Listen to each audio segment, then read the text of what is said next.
प्रधानमंत्री नरेंद्र मोदी ने दिल्ली के हैदराबाद हाउस में नेपाल के प्रधानमंत्री पुष्पकमल दहल प्रचंड से मुलाकात की और नेपाल के प्रधानमंत्री भारत के 4 दिवसीय दौरे पे हैं और नेपाल के प्रधानमंत्री आज हैदराबाद हाउस में प्रधानमंत्री नरेंद्र मोदी के साथ द्विपक्षीय बैठक कर रहे हैं। इस दौरान दोनों नेताओं के बीच बॉर्डर विवाद को लेकर भी चर्चा हो सकती है।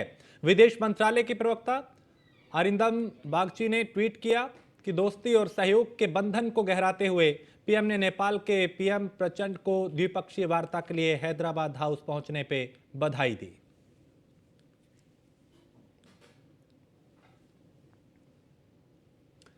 मणिपुर हिंसा को लेकर केंद्रीय गृह मंत्री अमित शाह ने आज प्रेस कॉन्फ्रेंस की। प्रेस कॉन्फ्रेंस के दौरान अमित शाह ने कहा कि हिंसा के मामले की न्यायिक जांच होगी। अमित शाह ने यह भी कहा कि 29 अप्रैल को मणिपुर हाईकोर्ट के एक जल्दबाजी फैसले की वजह से राज्य में जातीय हिंसा और दो गुटों के बीच में हिंसा की शुरुआत हुई। शाह ने कहा कि इन 2 दिनों में मणिपुर के अलग अलग इलाकों में जाके मैंने लोगों के डेलीगेशन और आहत लोगों से मिलने की कोशिश की, अफसरों के साथ बैठक भी की। केंद्रीय गृह मंत्री ने यह भी कहा कि भारत सरकार हिंसा की वजहों और हिंसा के जिम्मेदार इन सभी की जांच के लिए हाईकोर्ट के चीफ जस्टिस लेवल के रिटायर्ड जजों का न्यायिक आयोग गठित करके जांच करेगी। लगभग 1 महीने से मणिपुर में हिंसक घटनाएं हुई है।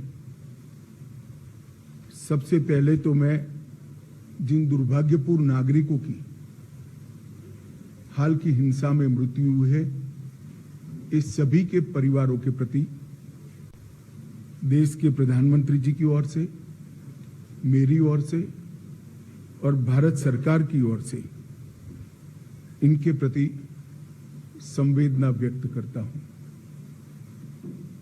जान किसी की भी गई हो, देश के नागरिक की जान जाती है, तब हम सबको, मुझे, आपको, सभी को दुख होना बहुत स्वाभाविक।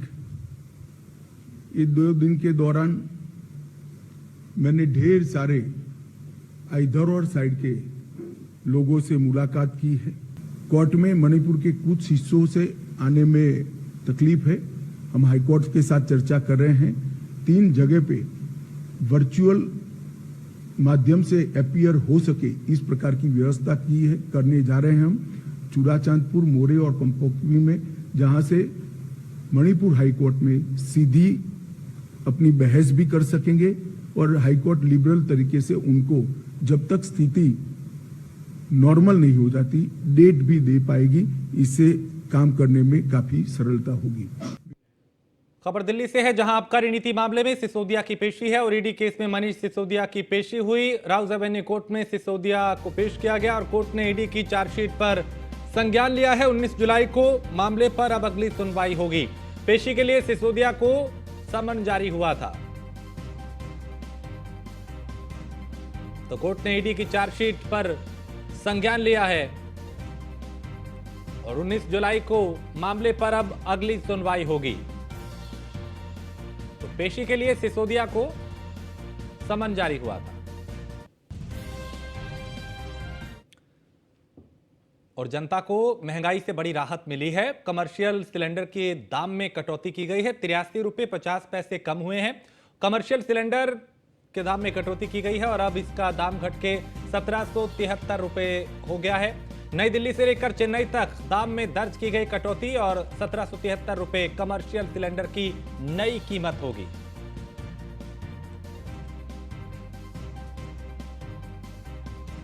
और पीयूष इस खबर पे ज्यादा जानकारी के साथ। पीयूष, बढ़ती महंगाई के बीच एक ये थोड़ी राहत की खबर कि कमर्शियल सिलेंडर के दाम कम हुए।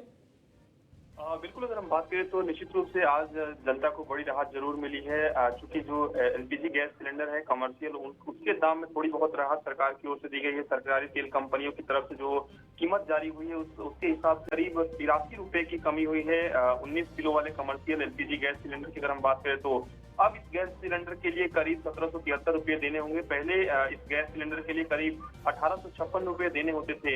हालांकि घरेलू गैस सिलेंडर अभी पहले के दाम पर ही मिलेगा, तो निश्चित रूप से एक बड़ी राहत जरूर मिली है जनता को। और अगर हम बात करें तो अलग अलग जो राज्य, अलग अलग शहर है, अलग अलग उसके रेट हैं। चाहे दिल्ली की बात करें जहाँ ₹1856 से घटकर ये 1773 रुपए का हो गया। वहीं कोलकाता की बात करें तो 1960 रुपए के मुकाबले अब ये यहाँ पे 1875 रुपए चुकाने होंगे।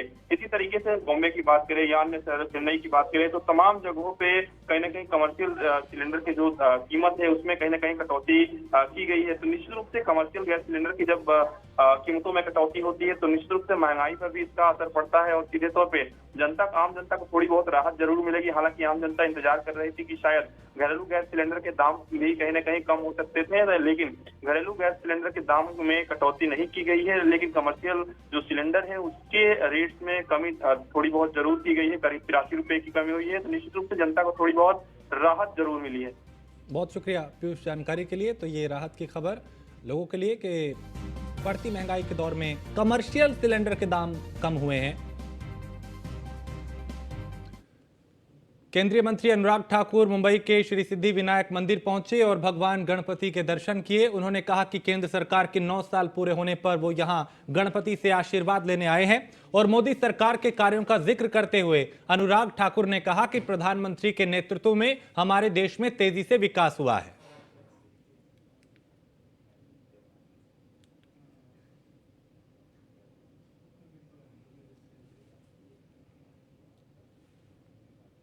और महाराष्ट्र नवनिर्माण सेना के प्रमुख राज ठाकरे ने प्रधानमंत्री मोदी को एक चिट्ठी लिखी है। चिट्ठी में एमएनएस प्रमुख ने पीएम मोदी से अपील की है कि वो दिल्ली में आंदोलन कर रही महिला पहलवानों का दर्द सुने और इस मुद्दे का सम्मानजनक समाधान निकालें। राज ठाकरे ने लिखा कि इन पहलवानों को 28 मई को जो परेशानी झेलनी पड़ी वो फिर ना झेलनी पड़े, इसलिए इस मुद्दे पे निजी तौर पे ध्यान दे। उन्होंने लिखा कि जिनका जिक्र हम गर्व के साथ देश की बेटियां कहकर करते रहे हैं, जिनकी मेहनत और हुनर से देश को कई पदक हासिल हुए, वो महिला पहलवान इंसाफ की मांग कर रही हैं। आप खुद इस मुद्दे पर ध्यान दें और सम्मानजनक समाधान निकालें और भारतीय खेल जगत को आश्वस्त करें, यही हमारी विनम्र विनती है।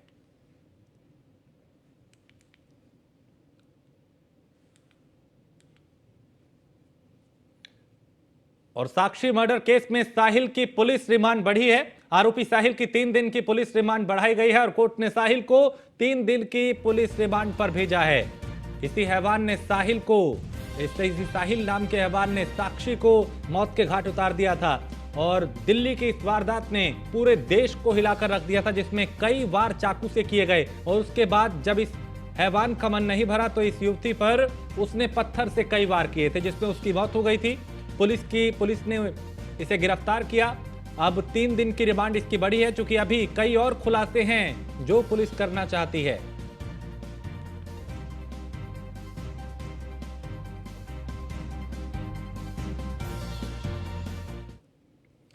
भागलपुर से हवाई उड़ान में विराम लग गया है। बीजेपी के कद्दावर नेता सहगोड़ा सांसद निशिकांत दुबे ने मेयर के आवास पे प्रेस कॉन्फ्रेंस की। इस दौरान निशिकांत दुबे ने कहा कि भागलपुर से जो लगातार हवाई सेवा की मांग उठाई जा रही थी, अब किसी भी कीमत पर हवाई जहाज भागलपुर से नहीं उड़ेगा।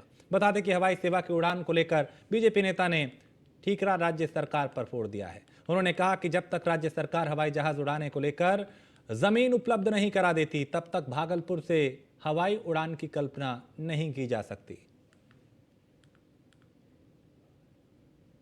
जब जब इन्होंने मेरी बात नहीं मानी तो कभी कोई हवाई जहाज उड़ा दे रहा है। इस हवाई अड्डे से हवाई जहाज नहीं उड़ा। ये तो आपने पहले भी जो वर्तमान हवाई अड्डा है, फिर मैं इस चीज को बोल रहा हूँ कि इस हवाई अड्डे से हवाई जहाज नहीं हो सकता। हवाई जहाज एक ही शर्त पर उड़ेगा, यदि किसी सरकार में ये मानता हो कि पीछे जो कॉलोनी बसी है और जो बगल में कॉलोनी बसी है और जो सामने तिलका मांझी तक कॉलोनी बसी। और बिहार के मधुपुरा के बीपी मंडल अभियंत्रण महाविद्यालय में प्रिंसिपल और छात्रों के बीच चल रही आपसी विवाद सुलझ गया है। विवाद को सुलझाने के लिए एसडीएम और जाप सुप्रीमो पप्पू यादव ने प्रिंसिपल और छात्रों के साथ हाई लेवल बैठक की। कई घंटों चली बैठक के बाद समस्या को लेकर चर्चा हुई। बैठक के बाद एसडीएम ने बताया कि समस्या का बहुत जल्द हल हो जाएगा और प्राचार्य ने भी अपनी सहमति जताई है। वहीं पप्पू यादव ने बताया कि हमेशा बीच का रास्ता निकलना चाहिए, रास्ता कभी अग्रेशन में नहीं होना चाहिए। वार्ता बहुत ही सफल रहा। विद्यार्थी की तरफ से भी 10 प्रतिनिधि बैठक में शामिल हुए और हम लोग भी प्रशासन की तरफ से थे, प्रिंसिपल भी थे, फैकल्टी भी थी। सभी लोगों की समस्याओं को सुना गया और जल्द ही मतलब जितने भी समस्याएं हैं उन लोगों का समस्याओं का समाधान हो जाएगा। सर, रास्ता बीच का है, रास्ता एग्रेशन में नहीं होनी चाहिए। 6 साल से प्रिंसिपल है, वो एक अनुशासन को अपने गार्जियन का रोल नहीं निभा पाते हैं। उनको प्रेम और का रास्ता अख्तियार करना चाहिए। बच्चे की भी गलतियां होती है, बाहर से लड़ने का कोई मतलब नहीं है, कभी कुछ कभी, लेकिन एक उम्र है, इसमें बीच के रास्ता निकाल के ही इन्होंने प्रिंसिपल सुरक्षा का मांग किया है। मैं एसपी साहब से कहा हूँ। माननीय उच्च न्यायालय में भी आवेदन दे रखा है, वहाँ से कार्रवाई सुनिश्चित नहीं होगी। अभी वाइस चांसलर को भी दे रखा है और इसीलिए मैंने सांसद पप्पू यादव जी से मिले और उसको एक आवेदन भी दिया ताकि मुझे न्याय मिलना चाहिए। ये बात कैसे जानकारी लगी कि पप्पू यादव मधेपुरा पहुँचे हैं? मैं इंटरव्यू देने के क्रम में आ रहा था तो गेट के सामने देखा तो मुझे लगा कि ये सोशल जस्टिस की बात। पटना में माध्यमिक शिक्षक संघ द्वारा बिहार के 38 जिलों में शिक्षकों द्वारा अपने विभिन्न मांगों को लेकर जिला संग्रहालय के सामने धरना दिया जा रहा है। शिक्षकों का मानना है कि चाचा भतीजे की सरकार में शिक्षा मंत्री का उनकी नहीं चल रही है और सिर्फ चाचा भतीजे की किसी भी मामले का डिसीजन वो लेते हैं। साथ ही साथ उन्होंने ये भी कहा कि महागठबंधन की सरकार में कांग्रेस और मालिक के सारे विधायक हम लोगों के साथ हैं, लेकिन उनका भी हम लोगों के पक्ष में बोलना सरकार को उचित नहीं लग रहा। और इन्हीं सभी बातों को लेकर हमारे ब्यूरो चीफ मनोज कुमार सिंह ने यहाँ का जायजा लिया। बिहार में बहार है, चाचा भतीजे का सरकार है। जी हाँ, जिस प्रकार देखा जाए तो बिहार में जिस प्रकार चाचे भतीजे के सरकार में अब शिक्षक, जहाँ गर्मी छुट्टी में बच्चे तो घर में हैं, अब शिक्षक रोड पे हैं। पूरा 38 जिला में शिक्षक अपनी पढ़ाई तो बच्चों का पूरा करा ही रहे हैं, जहाँ छुट्टी का समय है अब वो धारणा पर बैठ गए। अब देखिए ना, अब लगातार 22 मई से लेकर 3 जून तक, लगातार 3 जून तक ये अब धूप में बैठेंगे। साहब लोग तो घर पे होंगे, मंत्री जी तो अपने आवास पर सोए होंगे, लेकिन वो नहीं देखते होंगे कि शिक्षकों का दर्द क्या है। अब क्या समस्या आ गया कि गर्मी छुट्टी में सारे बच्चे घर पे हैं और आप लोग रोड पे हैं। ये धरना हमारा बिहार माध्यमिक शिक्षक संघ जमाल रोड के आह्वान पर ये तीसरा चरण है हमारा। पहला चरण 1 मई को हम लोग जिला अधिकारी के पास प्रतिरोध मार्च निकाले थे और ज्ञापन सौंपे थे। उसके बाद हम 20 मई को प्रमंडल स्तर पर प्रमंडल आयुक्त को अपना प्रदर्शन प्रतिरोध मार्च निकाले और अपना मांग क्या है सर? मांग क्या हमारा बिना शर्त राजकर्मी का दर्जा देना, क्योंकि इन्होंने राजकर्मी दर्जा देने के लिए मात्र 100 रुपये की बढ़ोतरी होगी।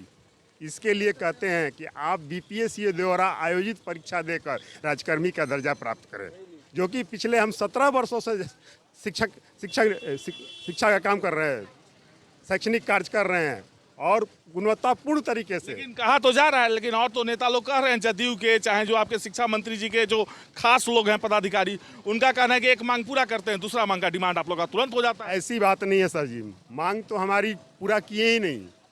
हमारे ना इन लोगों का धारणा तोड़वाने का प्रयास कोई राजनेता कर रहे हैं। अब शिक्षकों का मानना यह भी है कि महागठबंधन के सरकार में शिक्षा मंत्री का कोई सुनने वाला नहीं है, केवल वहाँ चाचा भतीजे का सरकार चल रहा है। और साथ में शिक्षकों ने आरोप यह भी लगा दिया महागठबंधन के सरकार में कि कांग्रेस माले के विधायक समर्थन में हैं, साथ दे रहे हैं, लेकिन वहीं पर देखा जाए तो चाचा भतीजे के अलावा वहाँ किसी का नहीं चल रहा है।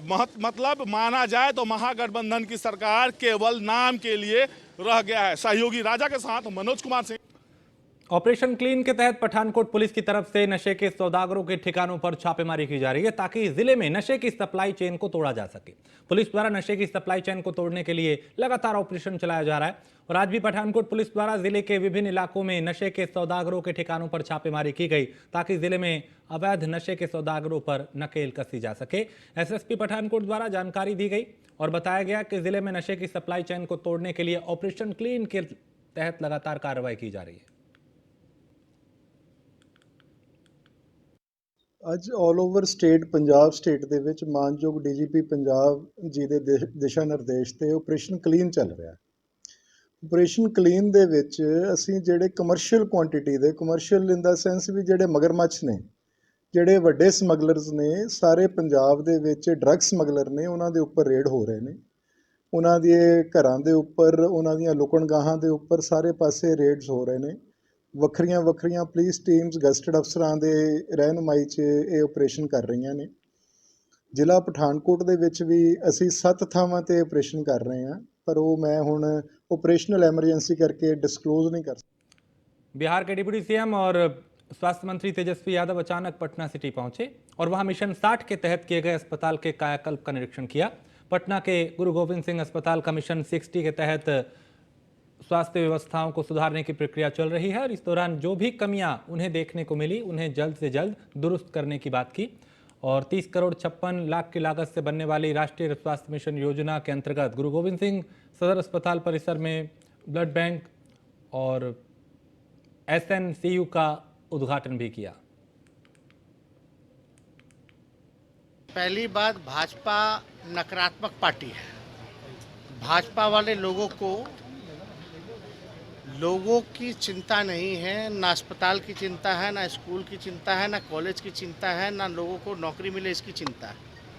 अगर चिंता होती तो 18 साल में डबल इंजन की सरकार रही, 10 साल, जिसमें 18 साल तो राज में रहे लोग और 10 साल डबल इंजन, तो परिवर्तन होता कि नहीं होता। और इस विभाग के मंत्री भी तो भाजपा के ही थे, उन्होंने क्या किया। और आप लोग सभी लोग जान रहे हैं कि हम लोगों का प्रयास है कि डॉक्टर सुनिश्चित हो, इसलिए बायोमेट्रिक की चीज़ें भी हम लोगों ने लगाया। नहीं तो पहले तो कभी इसकी शुरुआत जो है लोग करना चाहते थे लेकिन हो नहीं पाता। गृह विभाग के अपर मुख्य सचिव चैतन्य प्रकाश भागलपुर पहुंचे, जहां अपर मुख्य सचिव को सबसे पहले गार्ड ऑफ ऑनर देकर सलामी दी गई। वहीं आयुक्त दया निधान पांडे के द्वारा पौधे देकर उनको सम्मानित किया गया, उनका स्वागत किया गया। और इसके बाद भागलपुर की समीक्षा भवन में कई अधिकारियों के साथ कई बिंदुओं पर उन्होंने समीक्षा बैठक की।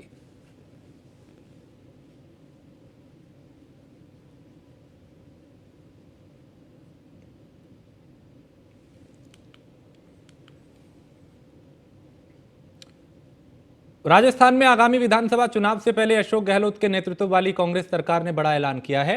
राजस्थान में 100 यूनिट तक बिजली का इस्तेमाल करने वाले उपभोक्ताओं को बिल नहीं देना होगा, क्योंकि उनका बिल शून्य आएगा। मुख्यमंत्री गहलोत ने कहा कि मई महीने में बिजली बिलों में आए फ्यूल सरचार्ज को लेकर भी जनता से फीडबैक मिला, जिसके आधार पर बड़ा फैसला लिया। मुख्यमंत्री गहलोत ने कहा कि 100 यूनिट प्रति माह से ज्यादा उपभोग करने वाले वर्ग के परिवारों को भी पहले 100 यूनिट बिजली फ्री दी जाएगी, यानी कितना भी बिल क्यों ना आ जाए, पहली 100 यूनिट का कोई भी विद्युत शुल्क नहीं लिया जाएगा।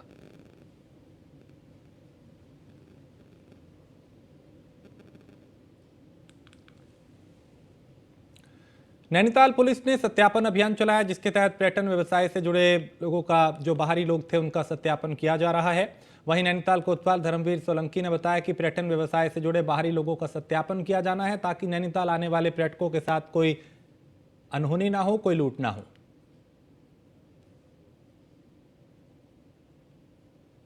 कल हमारे द्वारा जो है फंड हटाने की कार्रवाई की थी। आज हमारे द्वारा जितने भी घोड़ा स्टैंड वाले हैं, जितने भी टैक्सी वाले हैं, जितने भी टूरिस्ट गाइड हैं और फड़ वाले हैं, इन सब लोगों का एक ड्राइव के तहत अभियान चलाया जा रहा है और आज हम इनका सत्यापन कर रहे हैं। और जिन्होंने सत्यापन नहीं कराया उनका हम 10,000 रुपये का चालान की कार्रवाई करवाई जा रही है। तथा जो उत्तराखंड स्टेट के बाहर के रहने वाले हैं, ये उनकी खुद की जिम्मेदारी है कि वो वहाँ से सत्यापन करा के लाएंगे। हम उनको यहाँ सत्यापन नहीं करेंगे। जो सत्यापन के बिना पाया जाएगा उसको। और इसी के साथ इस बुलेटिन में फिलहाल इतना ही। आप बने रहिए न्यूज़ 1 इंडिया के साथ।